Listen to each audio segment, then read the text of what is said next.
Morning News.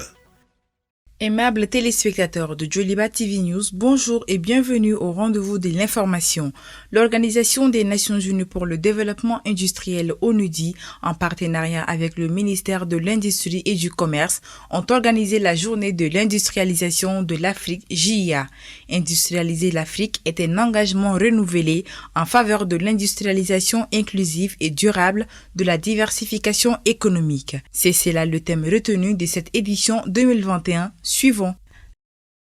Cette journée de l'industrialisation a pour but d'inciter les pays africains à s'engager davantage dans le processus de développement industriel, susciter une prise de conscience au niveau mondial et amener la communauté internationale à œuvrer résolument en faveur de l'industrialisation de l'Afrique. La représentante du ministère de l'Industrie salue l'initiative. Notre pays, pour être dans la dynamique d'industrialisation de notre économie, a posé des jalons importants du développement industriel durable.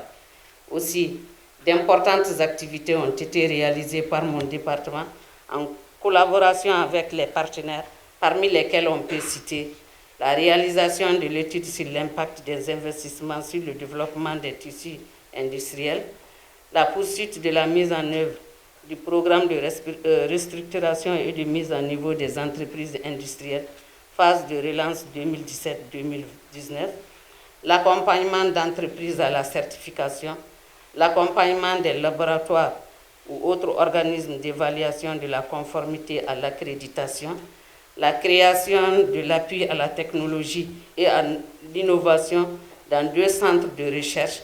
Traoré Habisso, représentant de l'Organisation des Nations Unies pour le développement industriel ONUDI, affirme que cette célébration permet de sensibiliser le monde aux défis de l'industrialisation auxquels le continent est confronté. Le thème retenu pour la présente édition est d'une importance capitale pour l'Afrique et donc pour le Mali, important pour l'ensemble des acteurs économiques, mais principalement pour le secteur privé industriel, créateur de richesses et d'emplois décents, et moteur du développement. La journée que nous célébrons ensemble aujourd'hui, à travers le thème ci-dessus mentionné, suscite un certain nombre de questions auxquelles nous devrons essayer de trouver des réponses appropriées. L'ONUDI a développé et prône pour les pays en voie de développement un développement industriel inclusif et durable, gage de l'atteinte de la plupart des objectifs de l'agenda 2030 de l'Organisation des Nations Unies, et plus particulièrement l'objectif numéro 9, dont l'intitulé est « Bâtir une infrastructure résiliente, promouvoir une industrialisation durable qui profite à tous et encourager l'innovation ». Malgré la crise sanitaire qui a secoué l'économie mondiale et les multiples efforts du gouvernement, le secteur tarde à relever les défis selon le représentant du président de l'OPI.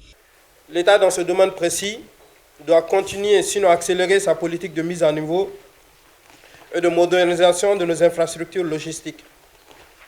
Nous pensons notamment au redémarrage du réseau ferroviaire. Au point 2, nous avons le coût élevé des facteurs de production, singulièrement l'énergie électrique. Chez certains de nos voisins, en plus d'avoir l'avantage de la présence des ports sur leur territoire, l'électricité y est plus stable et y coûte 2 fois moins. Faisant partie de la même zone économique, ils ont sur nous un avantage concurrentiel indéniable. Pour rappel, c'est en 1989 et dans le cadre de la 2e décennie de développement industriel de l'Afrique, de 1991 à 2002, que l'Assemblée générale des Nations unies, dans sa résolution, a proclamé le 20 novembre journée de l'industrialisation de l'Afrique. L'association Ambition Jeunesse du Mali, AJM, a organisé ce samedi 20 novembre 2021 une cérémonie de remise d'attestation de reconnaissance à certains acteurs politiques et de la société civile. L'objectif de l'événement est de renforcer l'unité et la solidarité entre la jeunesse malienne. Écoutons quelques réactions au micro de El Hadj Malik Guité et Bakoro Bagnari. On a initié cette vraiment brillante cérémonie pour féliciter et encourager les personnes qui font œuvre dans le pays, même dans son quartier. En réalité, les Maliens, vraiment, il faut qu'on remercie et encourage les gens qui font œuvre dans leur pays. Je pense que quand des gens se donnent pour le développement du pays, Je ne dirais pas se sacrifier parce que c'est un devoir. Et qu'il y a des jeunes qui viennent pour donner, c'est pas une certaine note à ce que les uns et les autres ont fait et qu'ils viennent les distinguer avec des diplômes et des trophées. Je pense que c'est une très bonne chose.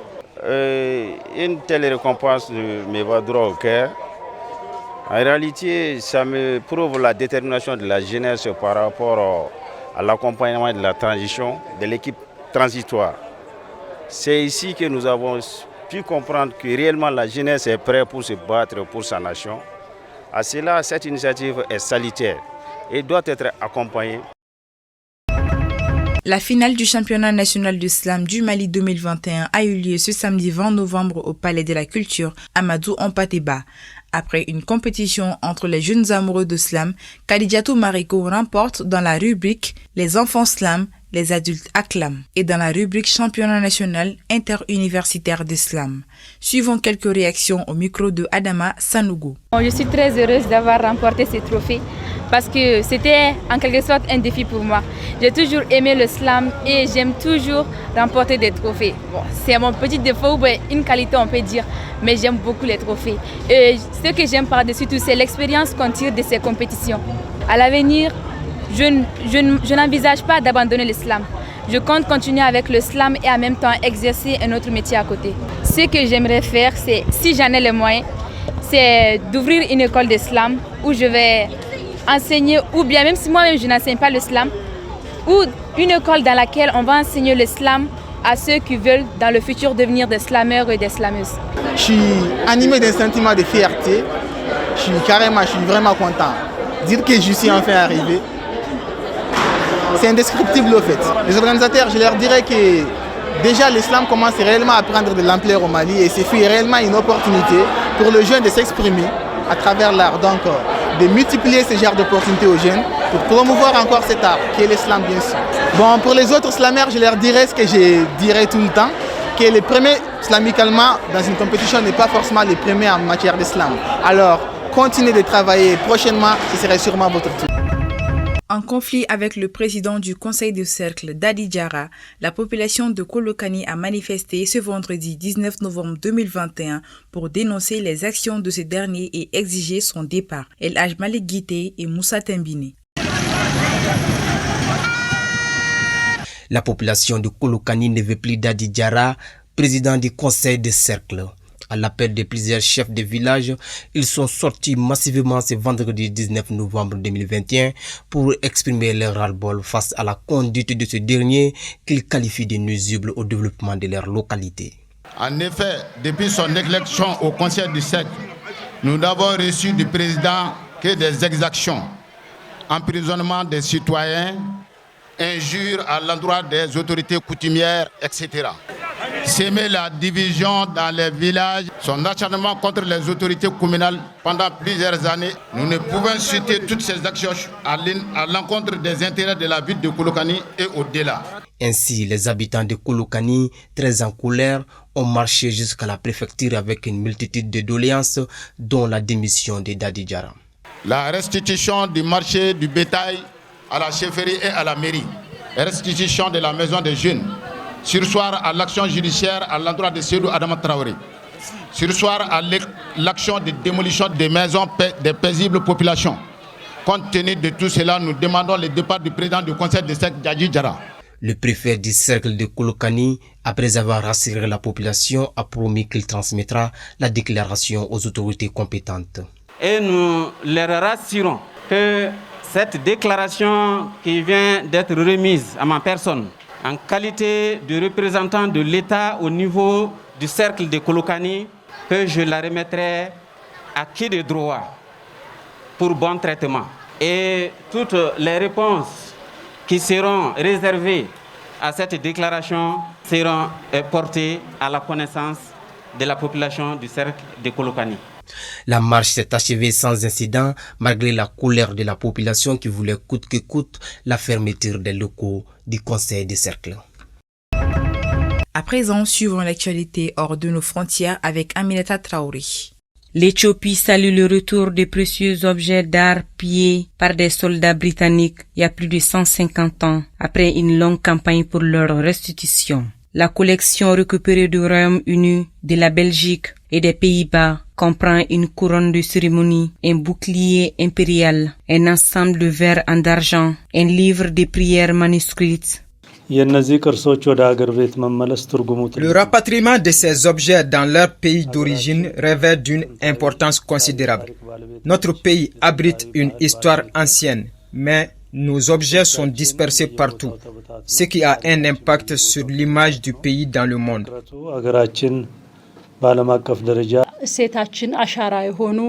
De nombreux objets, héritages de notre culture et de nos valeurs, ont été pillés pendant la bataille. Un nombre incalculable de nos objets se trouve dans divers musées, centres de recherche et entre les mains des particuliers. Le gouvernement éthiopien se bat toujours pour que la Grande-Bretagne restitue d'autres objets volés, notamment des tabous ou des tablettes en bois et en pierre sacrée, qui représentent l'Arche d'Alliance. L'Éthiopie négocie également le retour d'une Bible et d'une croix qui ont été mises aux enchères aux États-Unis. Des milliers de personnes manifestent à Kaya, chef-lieu de la région du centre-nord du Burkina Faso, pour s'opposer au passage d'un important convoi logistique de l'armée française en transit vers le Niger voisin. Écoutons la réaction de quelques manifestants. Nous, ils transportent quoi, ils amènent quoi, chaque fois ils partent vers le Sahel. C'est que nous, on veut là. Aujourd'hui, là, ils ne vont pas passer, même si c'est pas aujourd'hui, même si on va faire deux mois ici, là. Nous, on est calés, on ne va pas bouger. Mais nous, on ne veut pas leur aide. On ne veut pas négocier, on ne demande pas quelque chose. C'est que nous devons seulement faire une chose. Ils n'ont qu'à partir chez eux. Le pays va très très mal, ça s'arrange même pas. Côté politique ça va pas, côté opposition aussi ça va pas. Il faut qu'on soit ouvert avec eux. Parce que je suis sûr que les militaires, les policiers ou la gendarmerie qui sont tombés à Inata ces 2 derniers jours-là, c'est pas ça, parce que les attaques sont devenues très permanentes. Il faut que ça met fin maintenant. On en a tout vu, c'est trop dépassé, c'est trop excessif. Le Burkina Faso fait face depuis 2015 à des attaques djihadistes régulières et meurtrières, en particulier dans les régions du nord et de l'est, dans la zone dite 3 frontières, au conflit du Mali et du Niger, 2 pays également confrontés aux opérations des djihadistes armés. Les violences, parfois mêlées à des affrontements intercommunautaires, ont fait environ 2000 morts et contraint 1,4 million de personnes à fuir leur foyer. Les proches de migrants disparus au Mexique et des victimes de massacres demandent justice à l'occasion de la première visite au Mexique d'une délégation du Comité des Nations Unies sur les disparitions forcées. Elles n'ont presque jamais de réponse à nous donner. Elles ne nous informent presque jamais. Elles ne nous disent presque jamais comment se déroulent les affaires. Imaginons ce que ça fait une famille issue d'une communauté autochtone du Guatemala lorsque son enfant ou ses enfants disparaissent et qu'elle ne parle pas espagnol, qu'elle n'a même pas d'argent nécessaire pour se rendre dans la capitale afin d'exiger des recherches, qu'elle se trouve dans un autre pays, qu'elle ne connaît pas le Mexique et qu'elle ne sait pas comment venir faire des recherches et qu'elle n'a même pas les autorités en face pour exiger des recherches.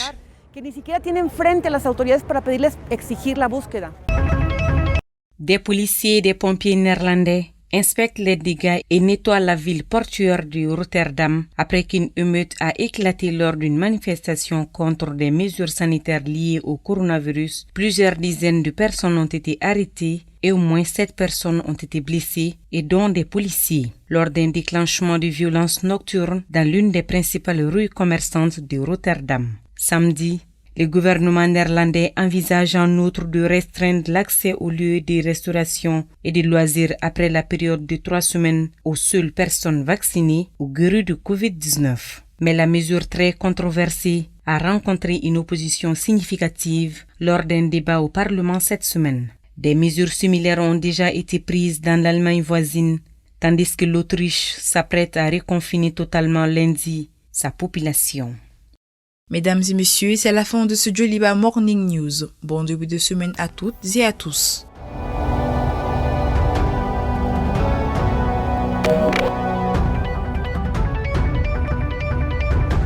Joliba Morning News.